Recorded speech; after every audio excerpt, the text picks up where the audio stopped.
Good morning, church. On Sunday, I spoke about the parable of the sower and how Jesus said that the seed that falls on good soil, after persevering, it produces fruit 100 times what was sown. After persevering, waiting. Oh, what's the characteristics of persevering and waiting? Waiting. How do you get the gift of perseverance? It's not a gift. You have to persevere. To persevere. There's no shortcuts. And waiting is very biblical. And the story I'll tell today is about God's timing, which is so different to ours. For further reading, read John 11, Lazarus, when in human terms it seemed like Jesus was late. If only he was there earlier, he could have healed him. But Jesus' delay caused a greater miracle. Read it for yourselves. John 11, Lazarus. But let's look at some of the Psalms. Psalm 27:14. Wait for the Lord. Be strong and take heart. Wait for the Lord. Psalm 130, verse 5. I wait for the Lord. My whole being waits, and his word I put my hope.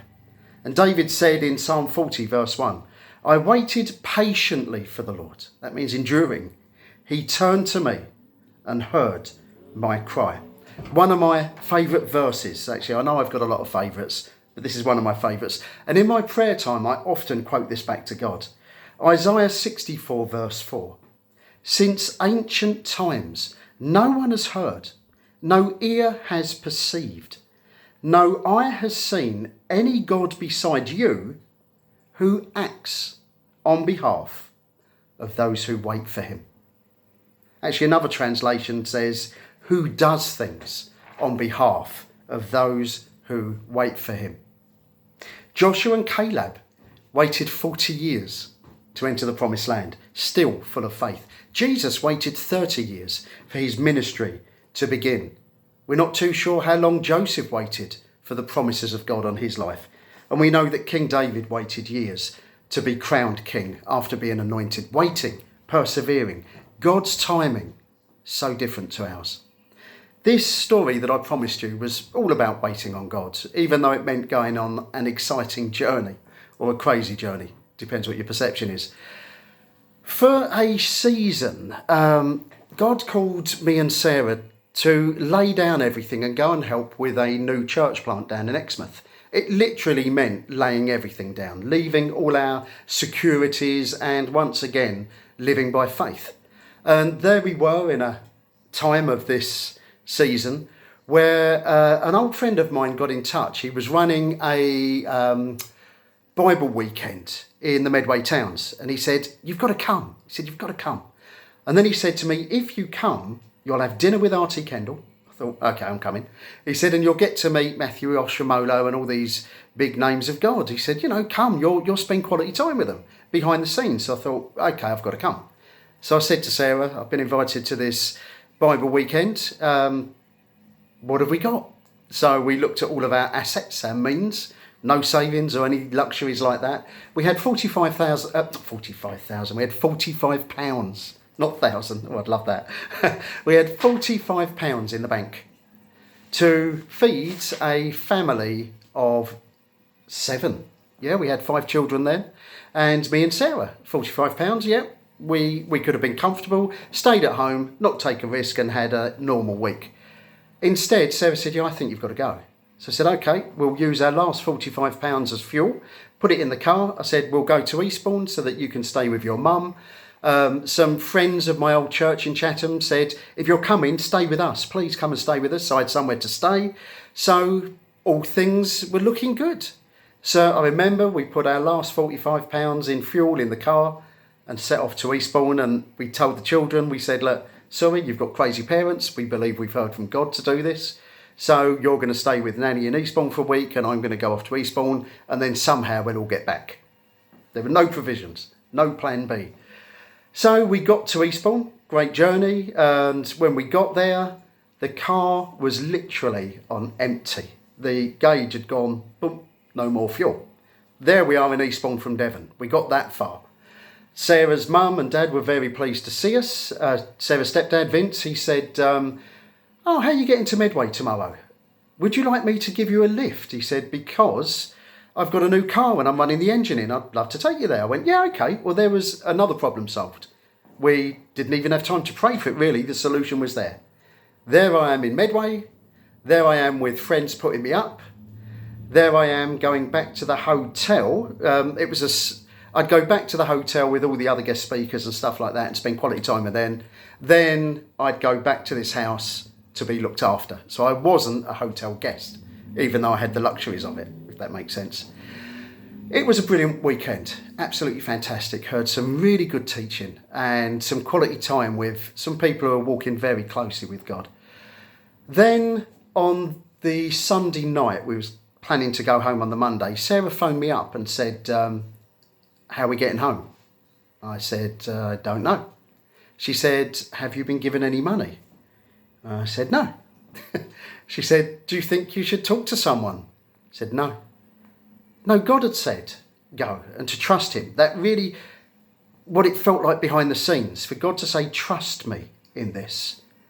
So I went to the final celebration, the big Sunday night finale. Again, excellent teaching, great time of worship.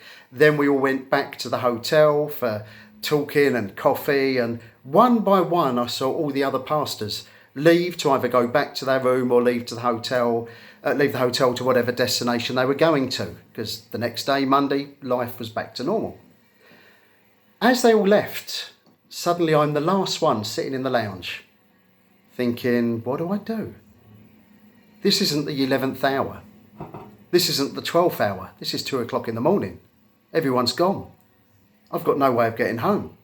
And to make matters worse, Sarah's mum said, could she come back with us and spend a week in Devon? It was like, what do we do? It was literally 2 o'clock in the morning. Literally.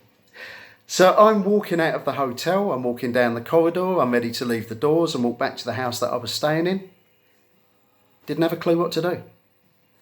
As I was leaving the hotel, literally, as I'm walking out of the doors, one of the pastors, a friend of mine, was walking back to the hotel. And he said, Glenn, God's just told me to bless you.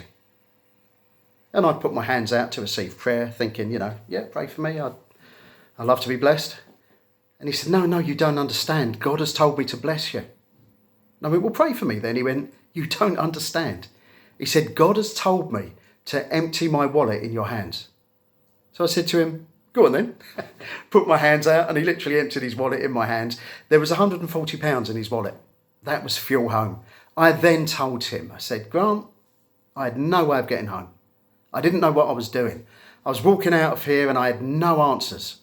And God seemed to be hiding. That's biblical. One of the Psalms said that.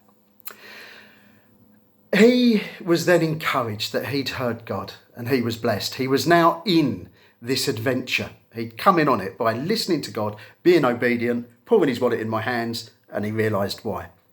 I then walked back to the house, light in spirit, thinking, great, I can get home. I let myself in. I was given a key by my old friends. They were all still up at 2 a.m. and there was other friends in that in that house from my old church. 2 o'clock in the morning. They said, we've been waiting for you. They put something in my top pocket and walked out. I thought, what's that? I pulled it out. It was £300. I had £440 to go home with.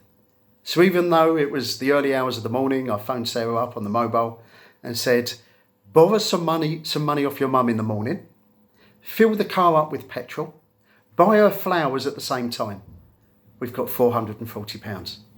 Without telling anyone, without having to manipulate it, we went on an adventure with God. God's timing was not ours. Last minute, this was past the last minute. This wasn't 11 o'clock in the morning, it was 2 in the morning. God's timing is perfect. Sometimes he takes us beyond what we think we can cope with so that we see something more of God. Read the Lazarus story. Mary says to Jesus, if only you was here, he wouldn't have died. The other people say he healed people of their sickness. He could have healed Lazarus. When Jesus says, roll the stone away from the tomb, Mary says to him, he's been dead 4 days. He smells. He's already started to rot. It's beyond. And Jesus says, so that you will know that I'm the resurrection and the life. Lazarus, come forth. And he does. Read that story. Be greatly encouraged, people of God. We're in a season of waiting. We don't know when it's going to end. Persevere. Persevere produces character. Character, hope. And hope does not disappoint us. God is with you. He's for you. He is who he says he is. Amen. I'll see you on Sunday. Be blessed, people of God.